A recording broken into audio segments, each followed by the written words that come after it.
Hi, I'm Larry G, and I'm an alcoholic. A little before, during, and after of my journey in AA, I realized from an early age that I was different from a lot of people from the way I thought and felt. And I discovered alcohol around 13 years old. And it took what I had for feelings and it kind of made them all right. And I grew up with two older brothers, and I just kind of mimicked what they did. Monkey see, monkey do. And alcohol was the first thing I put in my system and was the last thing. But in between, there was a whole lot of stuff going on to help me along the way. Well, by the time I was 15 years old, I was already a train wreck. I was already kicked out of high school, had to go to another one. And everyone was kind of looking at me as to my problem and what was wrong and right in my life. And I was threatened with going to the Department of Youth Services in my local state. And what I did was just kind of went underground from there and didn't really want any part of stopping the way I was living. So what I did was just kept everything under wraps, and it worked for a little while, or at least I thought it did. And just shy of my 22nd birthday, the cuckoo was out of the clock, as it said. My life was pretty much out of control. My drinking had gotten out of control. Parents were complaining, employers, friends, and I decided to just kind of take the heat off myself, and I told everyone that I'll stop drinking, but they really wanted to see some results, not just me giving them the yes and sweeping things under the rug. So I decided to enter the halls of AA, and this was back in 1988. And being a 22-year-old in 1988, all I really saw was a lot of old men smoking cigarettes and drinking coffee. So I really didn't stick with the halls of AA, and I went to a sister fellowship. And unfortunately for me, I was able to get 3 years of sober time. But what I didn't do was dive into the fellowship and the program of Alcoholics Anonymous. So after about 3 years, when a childhood friend of mine had ran into me and said, "Geez, I know what you were like, and you hadn't been drinking in 3 years." He couldn't believe it. He says, "I don't know what you did, but you must have got cured." And all I heard was, "You are cured." And within a month, I had already picked up the drink, and I was off and running. And it was to be another 18 years before I was to draw another sober breath. It didn't take off all of a sudden, but the progression was there. It started to take things away from me in my life. It started to take away relationships. It started to take away things I cherished, things I did for myself, and just slowly wipe them clean. And unfortunately, I never saw any of this as a problem. I saw this as a lifestyle choice. I saw it as something that I decided to do. And I just went on with my life as like a merry-go-round, day after day, doing the same thing over and over. And not being able to keep anyone in my life, I had no controls on. I lived alone. I drank alone a lot. And by the time I was 35 years old, I had drank myself into some ill health. I contracted mononucleosis at the age of 35, which for a 16-year-old is not so tough to take, but for a 35-year-old guy, it was actually life-threatening at that point. So I entered the ER, and they inspected me, and they came back with all the test results, and they said, "We know you drink, and you're probably not going to tell us how much you drank, but we'll tell you this. You entered our ER at 35 in this condition. If you continue to drink, you're going to die." And it was quite a shock to me to hear that you could put yourself in that condition from alcohol. So I promised them that I'd put down the drink until I get well, And I did. I kept the drink down. I was out of work and on my back for 10 weeks. Lost a whole lot of weight.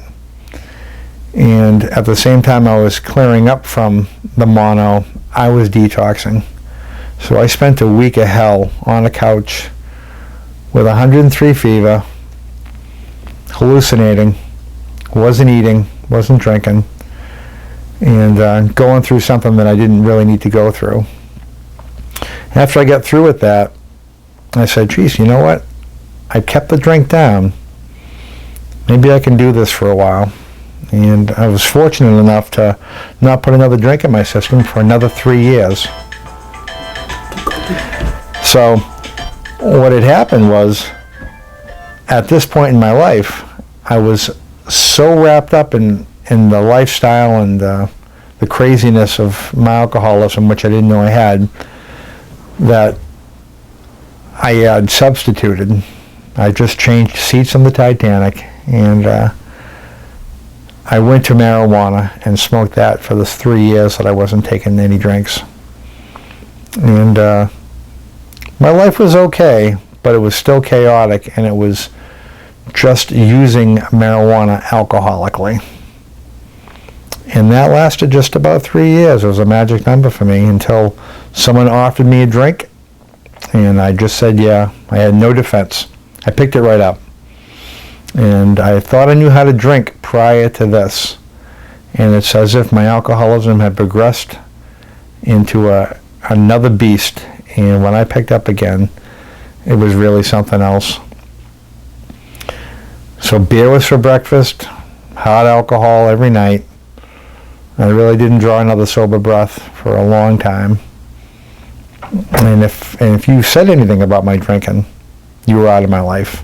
That included family, friends, girlfriends, anything that went on. Nothing stood in the way of my drinking. You know, this went on for, another 6 years. And what had happened was I had started dating a woman who I went to high school with. And during our first few dates, I saw how she drank, and it was just like me. I didn't question that. I just knew I liked to drink hard, and so did she, and we got along really fine. Now that went on for about 13 months with not a hitch, two alcoholics hanging together and not giving each other a hard time. It went pretty smooth. And I thought things were going well, until one weekend I decided to go camping with some friends, and on a Friday afternoon, got in my car to meet them. And at 3 o'clock in the afternoon on a busy highway, I was so drunk, texting loud music, that I rear-ended the car in front of me, destroyed my vehicle, pulled over to the side of the road, and waited for the cops to come. And for whatever reason, the person I hit didn't call the cops. Anyone who saw the accident didn't call the cops, and none of them drove by. And eventually, that same person I hit had my car towed with their AAA, and I had no consequences for my actions. And went on to go drinking that weekend. That night, that girlfriend gave me a phone call, and she wished me well for the weekend, have fun with my friends, and told me that she was going to put herself in detox. And right then and there, I think the switch got flipped. No matter what I tried to do for that whole weekend, I really couldn't get drunk from the neck up, as hard as I tried. Because I knew that I was a drunk, and I was pretty apathetic about my drinking. As long as I got to drink, I really didn't care what went on. But when I saw what my girlfriend had done, it really moved me. I thought, she didn't have a problem, and here she was. She had what it took to put herself into a detox.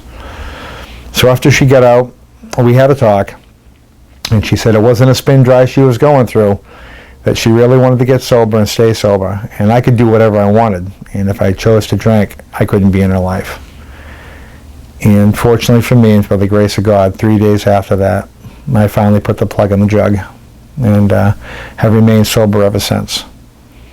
And as of speaking of this, I've got 6.5 years of sobriety. Now, none of it's been easy, but it's been very worthwhile. The first year of being quite mocus and just kind of walking my way through life, it was a tough road for both of us. I know for myself it was. So, what has AA done for me? Well, it gave me back a life that I had before, and it gave me a life that I never even dreamed of. So, things that I never thought I'd have, that girlfriend became my fiance. She ended up becoming my wife, and as in a few months, we'll be married 5 years. I have 2 stepdaughters who admire me, that have accepted me into their lives. I'm looked up to at work. I'm accepted there, and I'm a responsible person at work. Not a worker amongst workers, but you know what, I do my part. My family loves and respects me. So things that I thought I was never capable of, and things that I never thought I could do, I do every day now. And that's all just through coming and listening through the halls of AA and the fellowship of AA. It's been a long, I don't want to say a long, hard road, but it definitely hasn't been easy. But what I've learned is, number one, you keep coming. And no matter what condition you're in, you just keep coming. You go to meetings, you ask for help, and you share what's inside you. Because if you don't, no one else knows what's going on with yourself. So when you do, you cut the problem in half. Someone might offer a solution. And even if not a solution, they can identify with you and let you know that you're not alone on this journey. Because I knew for myself, I thought it was completely unique and really by myself in it. And that's the great thing of the fellowship of AA is we're never alone. There's always someone who's gone through something you have and can offer some assistance. And if not, just the camaraderie to know that you're never alone in what we do. So I think it's probably, for myself, the greatest gift I've ever been given, an unmerited gift. And I'm glad that it got to happen for me, because I know that there's so many alcoholics out there who never get a chance to draw a sober breath. And I'm glad to be part of the fellowship of Alcoholics Anonymous. And that's about it. Thanks.